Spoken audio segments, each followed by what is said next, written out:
Bless, I want to talk more about your tours in Europe because I've been hearing a lot of stories about how like rappers like they do a lot of tours in Europe and they're like super popular out there. Like they fuck with us. The currency is the culture. Max Allotment podcast.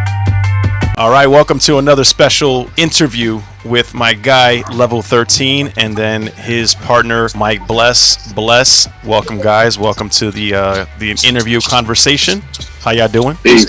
Salute. Yeah, man. We're all drinking that shit. Let's go. We'll get that in a second. So, if y'all don't know, Level 13, Will, he's responsible for pretty much all of my beats on the podcast, and you've heard him with other artists such as Uncle Murda, Method Man, Chic Luch, a few others I can't think off the top of my head, but he's got a catalog and a resume. And then Mike Bles is joining us, who Level 13 has done a collaboration with Mike Bles, which we'll get into in a minute. Fellas, introduce yourself. Yeah, my name is Mike Bles. Thanks for having me, first of all. Peace, Max. Yeah, man. Thanks, Level. I'm from Oxnard, California. I guess most notably in the underground circles as the home of Madlib, the Loop Pack, as well as Anderson Pack. There's so many other great artists coming out of Oxnard these days. As far as the catalog, works with Chino XL, Razzcaz, Big Twins, Chris Rivers, Elda Sensei, Pace One. There's quite a few more off the top of my head. Those are some notable ones that I'm thinking of right now.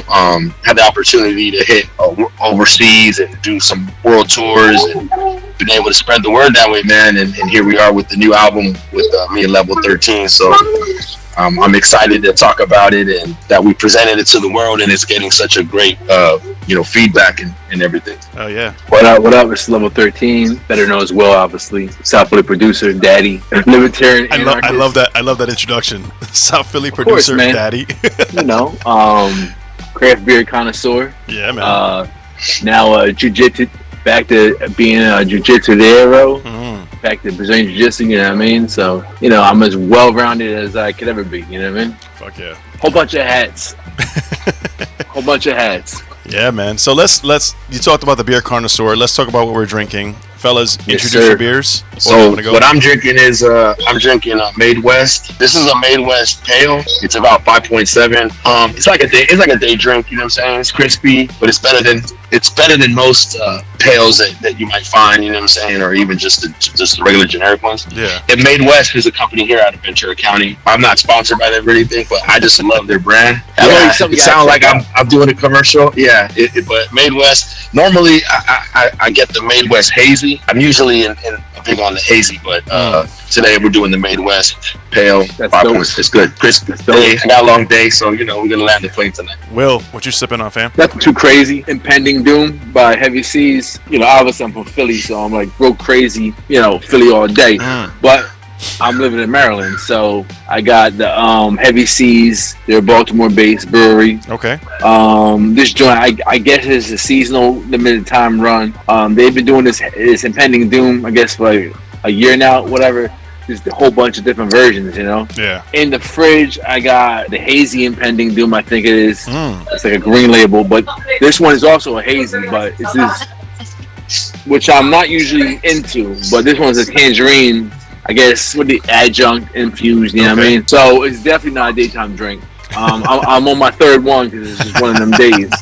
So I'm drinking this. It's a West Coast IPA out of Goldwater Brewing in Scottsdale, Arizona. So usually it's called Birthday Suit, but because it's from the holidays, it's called Santa Suit. Double dry hopped IPA, West Coast, 7.3%. So that's my Jadakiss glass. Nice. That's dope. So yeah, it's pretty clear, but it's got a little haze to it. Nice glass too. I'm a little bit of a glass collector. Oh man, let me know when you're ready. I have boxes of glasses everywhere that I'm just trying to round them up now. This is my boy locally. He does he sells glassware, Score Glassware, and he did a Jadakiss one. And he's got to squeeze the juice out of the headphones. Oh, that's dope. When we're overseas, or even not even overseas, just anywhere, and if I find a like a weird or unique glass, and if I can't buy it, it might come home with me. It's coming home with me. Like I've had packing glasses and on planes and shit, trying to get a couple of them, just trying to get out of it with a nice glass. That's dope. If I don't think anybody I can say, I think there's a large majority of craft beer drinkers that have walked away with glassware like, yo, fuck this, I'm taking this shit, bro. Oh yeah, hell yeah. Like, no shame here. Because people do the shot glasses. People do the shot glasses, or you buy a shot glass. Where I went here or whatever. I'm like, I want these glasses. I want to take the actual, not something like this. This is like whatever. Yeah, exactly. And it's branded. I mean, don't get me wrong. Listen, man, I'm all about property rights and shit, but if it's branded, chances are it was free. The bar got it. Oh, I see what you're saying. Joe might know better. I don't know for sure, but chances are, I'm pretty sure like the bar got it for free off of whoever they got it from. You know what I mean? That makes sense. So it's kind of like meant to be like shared and spread. You know what I mean? It's funny. One like, let me say it real quick. Then I just thought it was funny. I was at an airport in I forget where we're at, man. I want to say Switzerland. I could be wrong. And this was prior to like the whole craft beer like popping and everything. And maybe I just didn't know. At the time I didn't understand the politics of this. So I go to the airport bar, and I'm like, yo, and I had a beer. They just served me a beer. I really liked it, but then I seen a group of people with another beer in a different glass, and I'm like, yo, that glass is dope. So I finished my beer, and I told the bartender, I'm like, yo, speech difference, right? They're trying to understand me, and I'm like, look, I want this beer in that glass.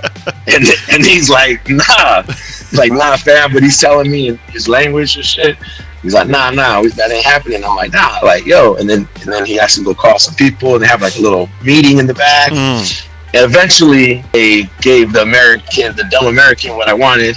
And I got my beer in that fucking glass because, obviously, like you're saying, the branding of that glass, they don't want their beer served in some bullshit. They don't want it served in this. Yeah. They want their glass served in that glass. When people taste that shit, it's gonna taste fire, right? But yeah, I get it now. But at the time, at least I got my beer in that glass, whatever. Imagine though, if you're drinking, if you had like an 8-ounce glass though, like a little like fucking tulip joint, and it is like fucking a 12%, and you say, yo, I want that shit in a 16-ounce glass.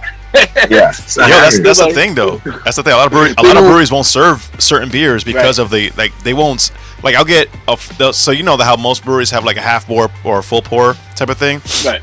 If a beer is too high ABV, they'll serve you in a 10-ounce glass or 8-ounce glass and say, yeah, that's a full pour, fam. That's what you're getting. Like, we're not serving you fucking 16 bars pint. too. Exactly. At least in Philly, like I've seen a couple like craft beer bars and shit. Like, that's just how it is. Like in New Mexico, which in Albuquerque, they have a shit ton of craft breweries, but and bars. But most of the places will limit you to only 3 beers, and that's it. No way. Yeah. So like they'll tell you got to go. Like after that, you're done. Like 3 beers and you're out. And so you would have to go like literally bar hopping or brewery hopping to get more beers. Like, all right, we're done here. And I don't know if it's a law or if it's just like their local practice says, like communities like, hey, we're not gonna let them get crazy. They can go other places or whatever it is. Dude, but yeah, that's insane. Yeah, it got to be like 5. I don't know. That's insane. Yeah, I never heard anything like that. But like, all right, when I got there, I was like, cool. Let's jump into conversation. So, actually, Bles, I want to talk more about your tours in Europe, because I've been hearing a lot of stories about how like rappers, like they do a lot of tours in Europe and they're like super popular out there. Like they fuck with us. Tell me more about that. Like, what does that look like? I think me personally, I guess my thoughts is like when I really start to break it down and think about where it's coming from, like our currency is culture. You know what I'm saying? So when we're out there, not only that, but there's a want for it out there, right? So it's not like we're out here, and I feel like it's a little bit more saturated. We're all American, but when we go there, we're imports. You know what I'm saying? So we're coming out. They're doing hip hop now. It's even underground hip hop or boom bap hip hop or whatever is worldwide. So you're gonna go anywhere now, and there's gonna be somebody that raps with similar beats or in the same kind of lane, I guess. But I think the currency is the culture. You know what I'm saying? Let me just drop some gunshots for that. Hold on, I gotta just. because I gotta like that the way you explain it. Our currency is culture. Our major export is our culture. Like that has to be something that's on a shirt or some shit like that. Like that has to be something like that has to be something like that. Like we Collab. Trademark that shit, bro. Yeah.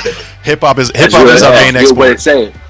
That's after thoughts about it over time. Like that's kind of where I landed, and you know what I mean. And I think that's what it is.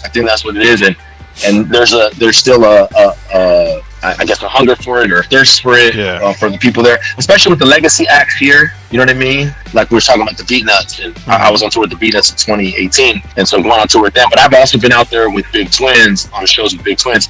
I've been on shows with El Decente and the Artifacts, and I think they just want to be a part of that movement, and especially with the legacy acts. I think because they've seen it on TV, or not on TV really, right? But documentaries or YouTube or wherever, and they know the history, the culture, the rich history of hip hop, and so they want to be a part of that. You know what I'm saying? And I feel like, and they pass it down, and they might not even like quote unquote like dress hip hop or whatever, but they're there with the regular t-shirt and the jeans, and they're just there rocking, and they're like the super hip hop fan. You know what I mean? So, but yeah, I think that probably summed it up though.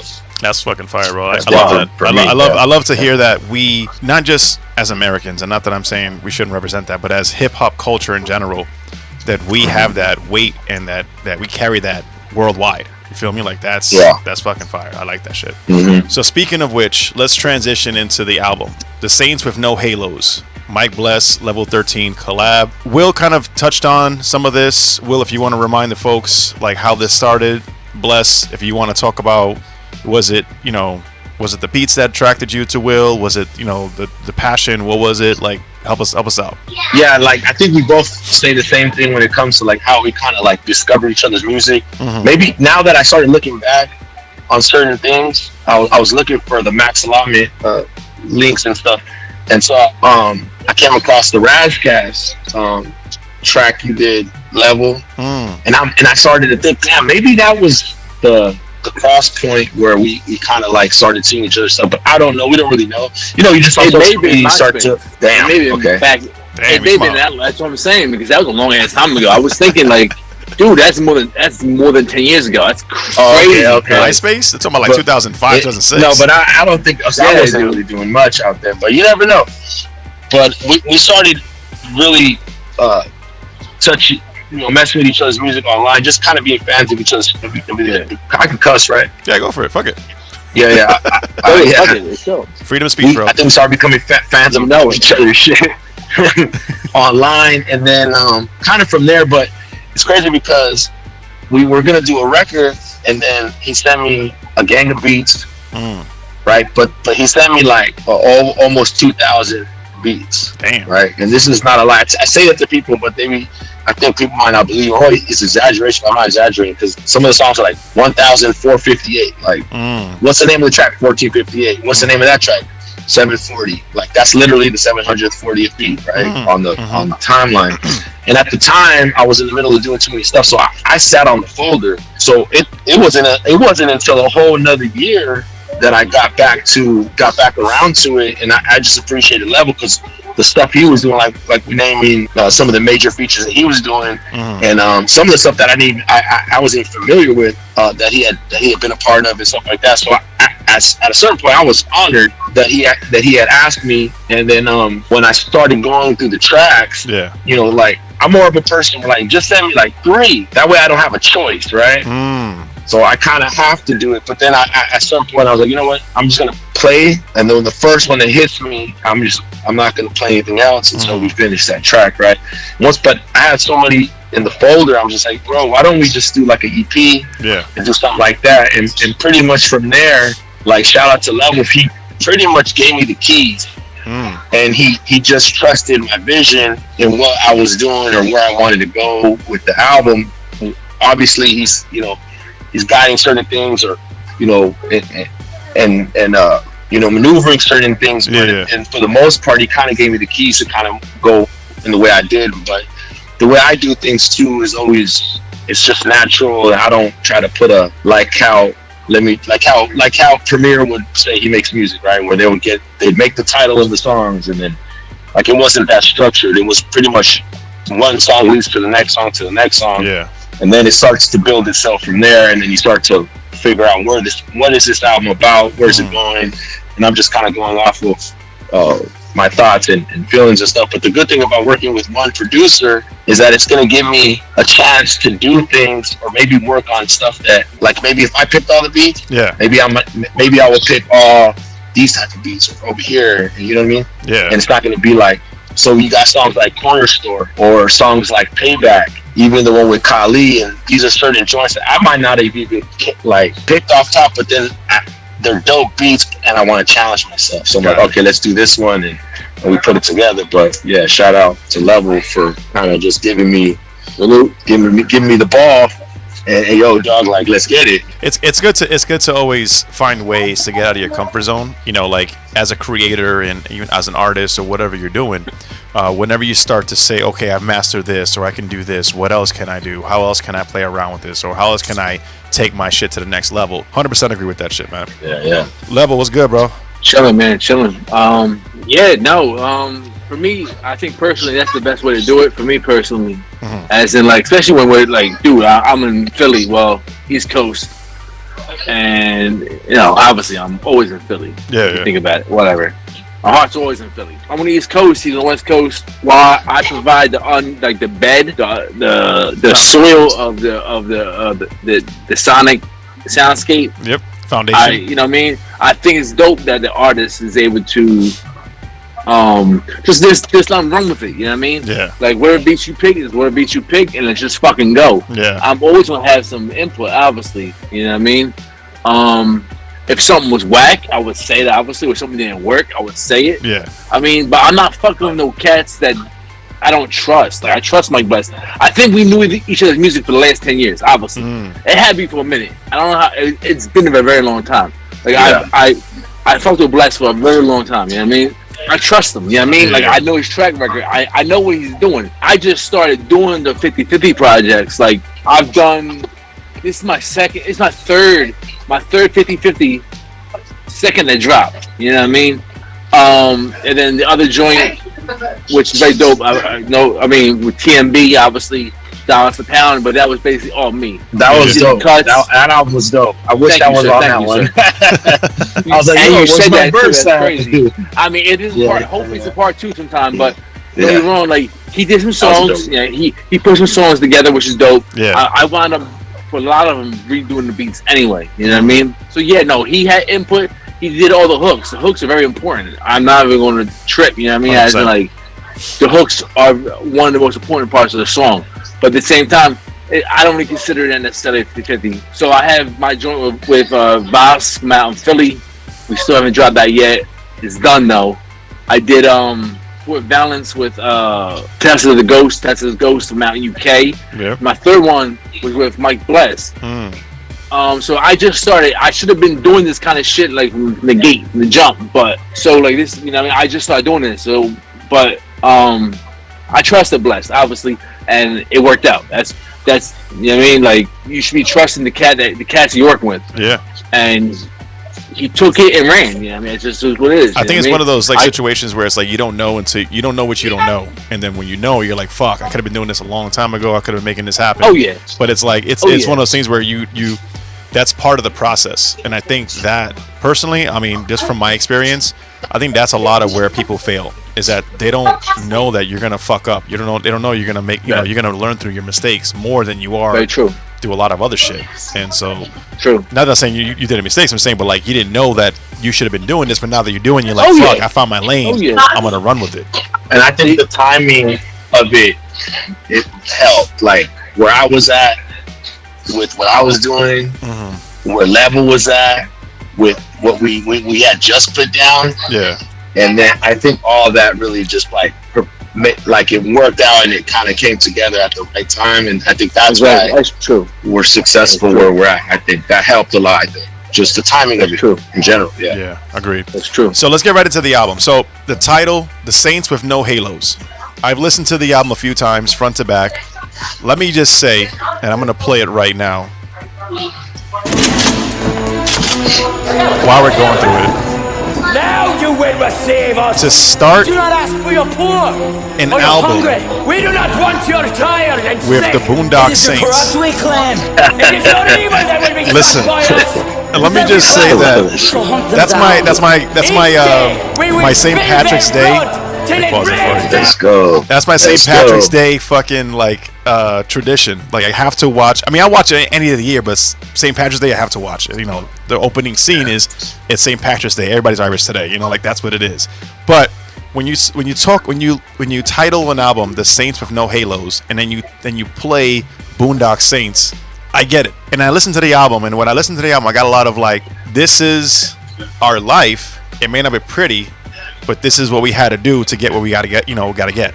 That's dope. And that's the way I translated it. And again, it's the same thing when you started with Boondock Saints.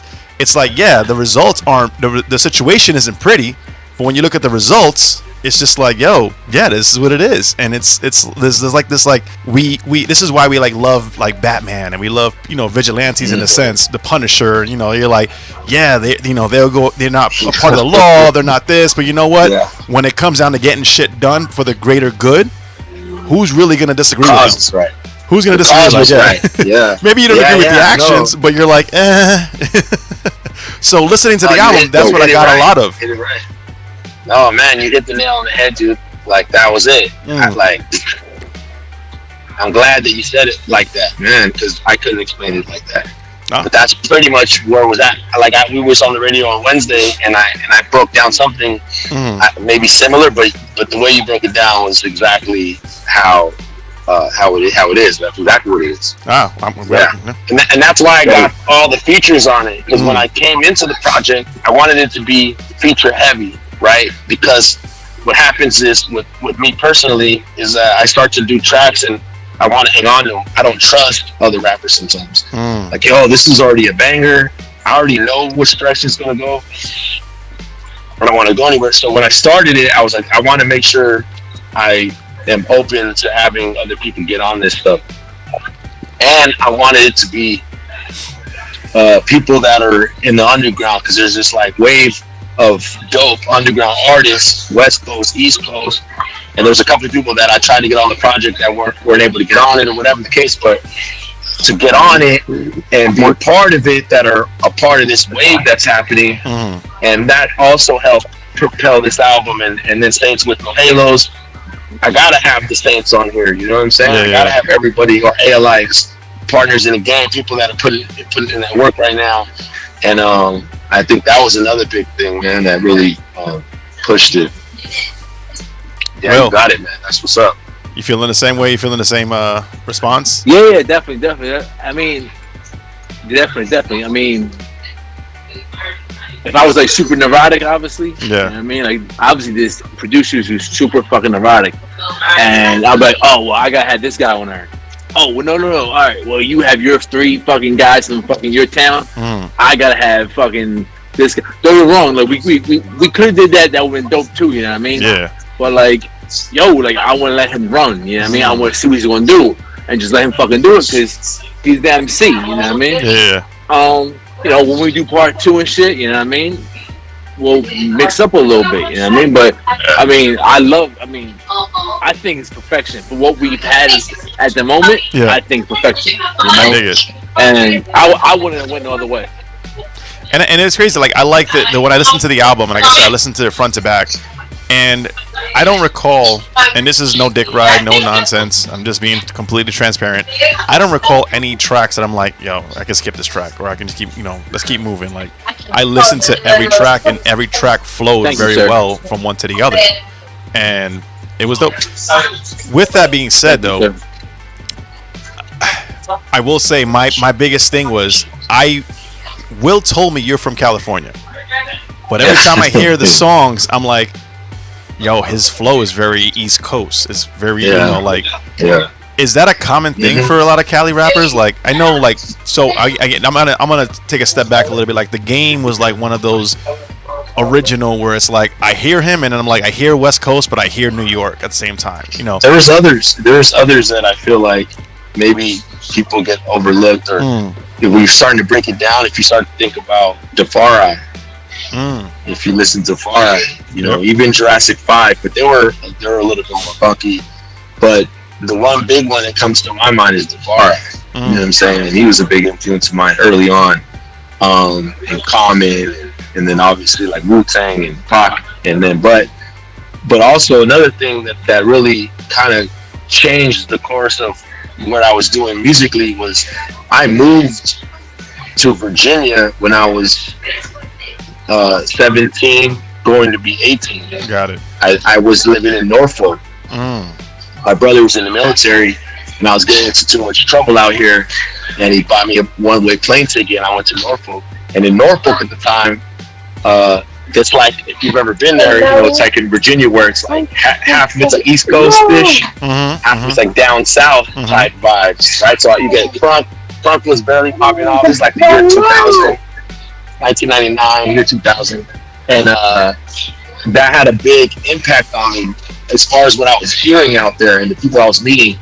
On what they were playing on the radio, my bad, might be louder, but they were playing just the dopest shit I was hearing. And at that time, I think it was Off the Books by that was around the time that was popular. So that was a weird, crazy story that I told Les and Juju about. I remember back in '99 listening to them, and then now I was on tour with them, right? So it was the craziest thing because I remember hearing them and being like, damn, they're a Latino artist, and they're my skin color or however you want to call it, and they're rapping kind of like how I do. Because in Cali, especially in Oxnard, it was like, you're Mexican, bro. Like what are you doing? You acting black? And he's like, nah, bro. Like, this is hip hop. Like, what are you talking about? But there were so many people that, you know, in certain parts of, at least where I'm coming from, because we're out of LA, where they didn't get it. They didn't catch on till later. You know what I'm saying? Well, we're doing hip hop. I'm calling dudes out. I'm rapping all day. I'm freestyling.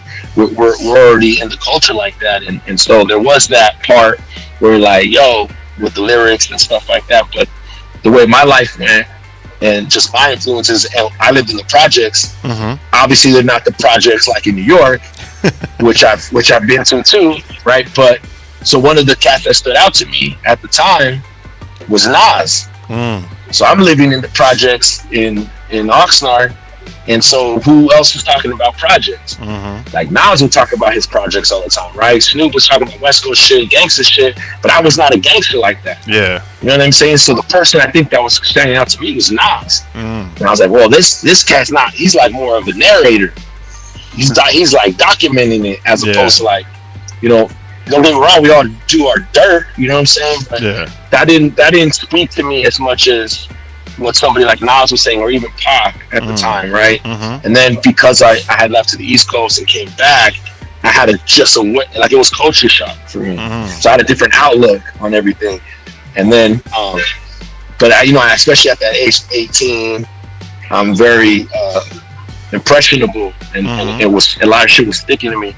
And so that's kind of where I started to hone it down and be like, okay, cool, and it's just find my way and find my style. So I think that's where that comes from a little bit more. I mean, I could like I said, I you know, you want to rep where you're from, right? Hence, my shirt. You know what I mean? Bronx, New York. We own hip hop. All right. Bronx logo. Shout out to my girlfriend. But like, you can't hate on that. You gotta just take that. Listen, we're the Mecca, bro. I'm sorry. You can say whatever. Listen, Bronx got it. But you gotta own that. Yeah. Like, you always want to rep where you're from, no matter where you're at or whatever it is, like where your roots are. But sometimes there's certain shit that just like attracts you, and that's one thing that hip hop does really well, is that, like, I'm 100% from the Bronx, but I'm like, yo, I'm feeling like I'm feeling outcast today. You know what I mean? I'm feeling, I want to listen to Scarface. Like, I'm feeling that too. Like, that's, like, I can't. There's no other rappers that sound like them from New York that I know of.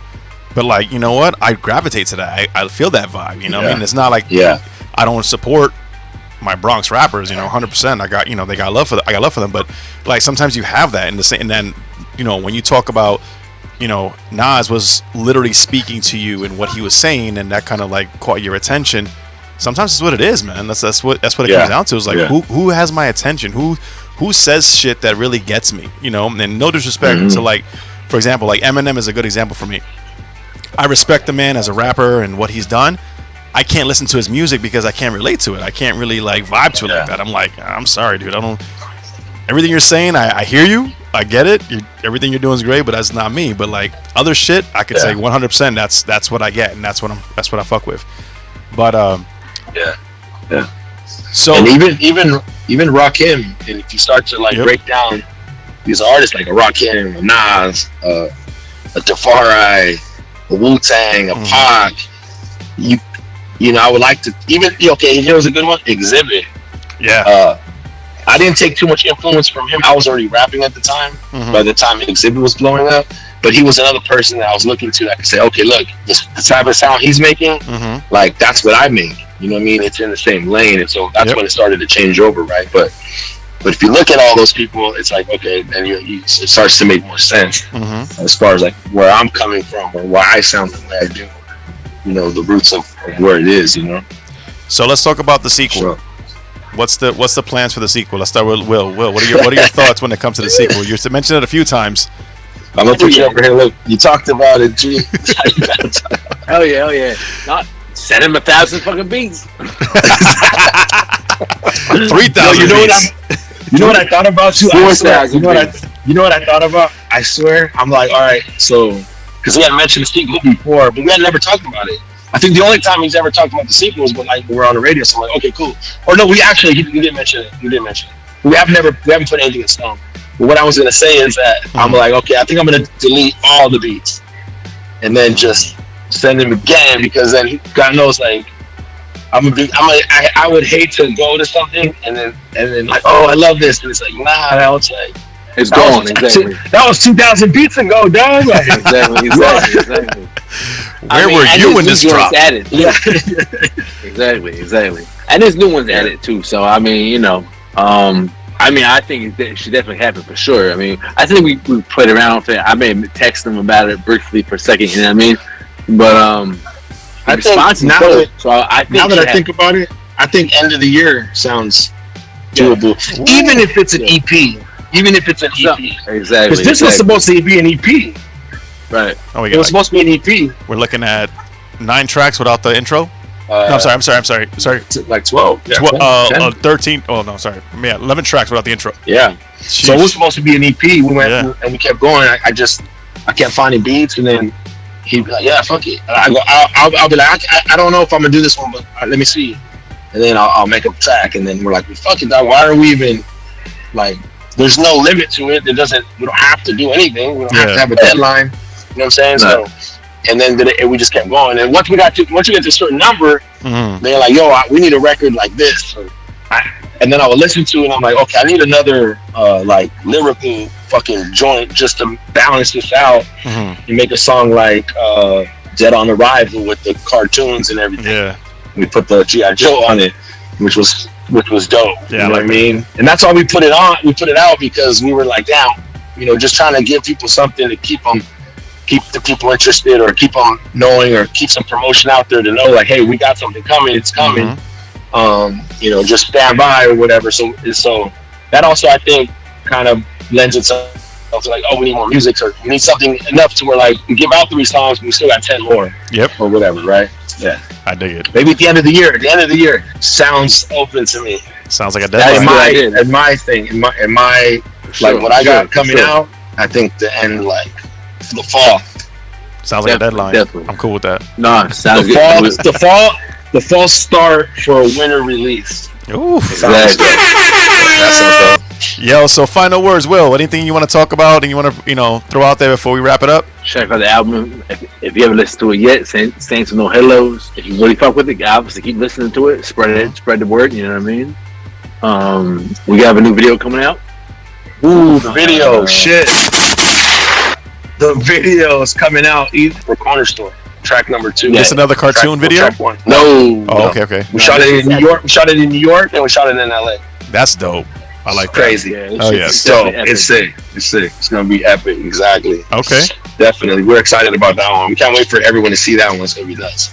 Albums like game systems, almost in a sense, especially back in the '90s and shit. Yeah. With Super NES, fucking PlayStation, that the game system has to offer starts coming out as it's starting to fade out. and the next joint's coming out. You know what I mean? So, and you got to squeeze every little bit of technology out. You know what I mean? And use it to his advantage, because these cats pay fucking $300, $400, $600 nowadays for a game system. You know what I mean?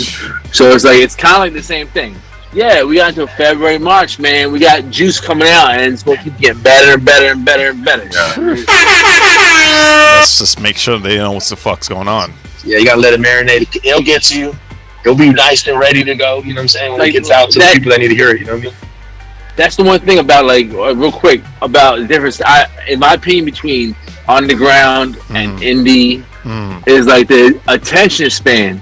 You know, cats are trying to destroy it with releasing EPs every 2 weeks and shit, whatever, because they're money hungry, whatever. That's cool. You know what I mean?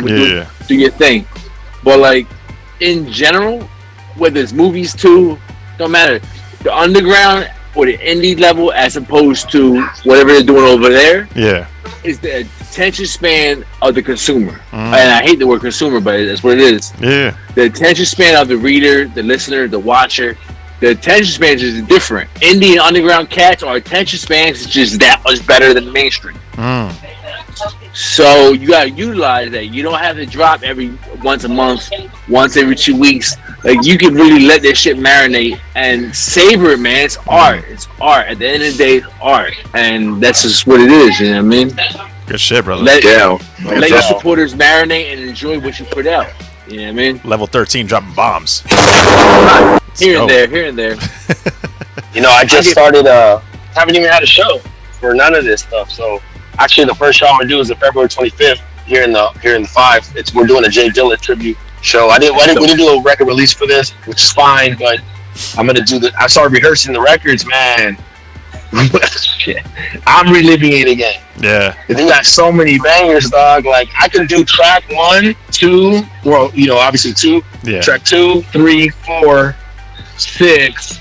Like, I'm doing it. I'm like, how much time do I got again? Because I'm like, we got bangers, man, and being able to rehearse them right now, I'm like excited to start performing this stuff, because I haven't, you know what I'm saying? And I'm actually taking on less shows just on purpose, you know what I mean? Just kind of more select, and making sure when I come out, or when certain things get done live, that they'll be get the right reception and the right crowd and whatnot. You know what I'm saying? Good shit, man. So sometimes it's better to just kind of pick your spots and not just be doing everything. You know what I'm saying?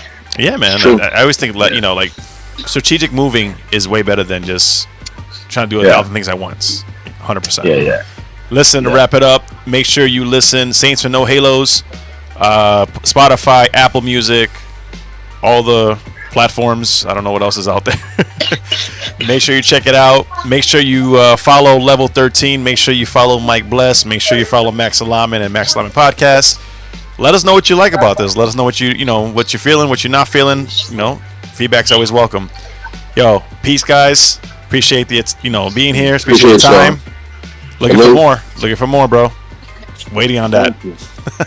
Later.